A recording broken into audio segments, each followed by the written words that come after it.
Hi, and welcome to another resume tip. I'm Bart, your friendly career coach. An instructor at the college where I teach asked me if I could take a look at one of his students' resumes. He said that she has a master's degree and a doctoral degree, and she speaks at least 3 languages fluently because she studied abroad.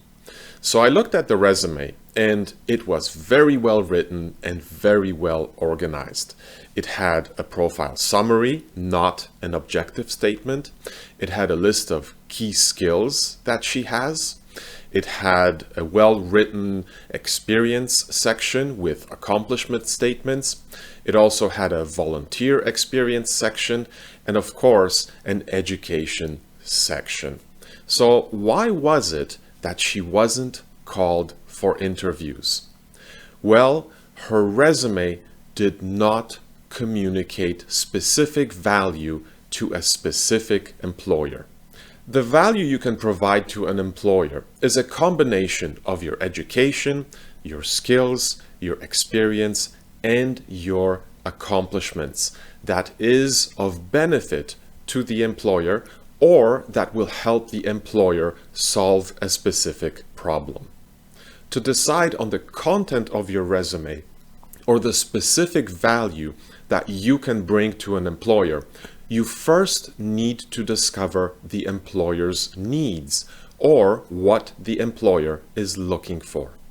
And different employers have different needs.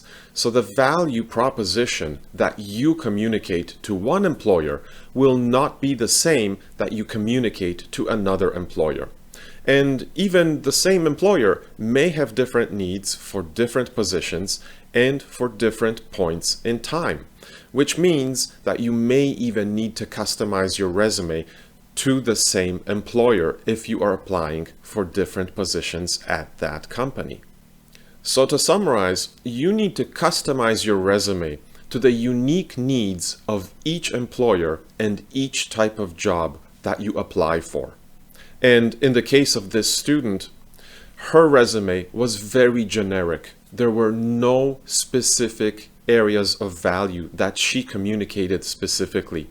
In fact, recruiters and hiring managers typically look at the top third of the first page of your resume to decide whether or not it captures their attention and whether or not they have an interest in reading the rest of your resume. When you're writing your resume, when you're thinking about the value proposition that you're composing for a particular employer and a particular job posting, think about the marketing acronym AIDA. And that stands for A, get their attention. I, capture and develop their interest. D, increase their desire to interview you. And finally, another A, get them to take action, which is to contact you and invite you for an interview.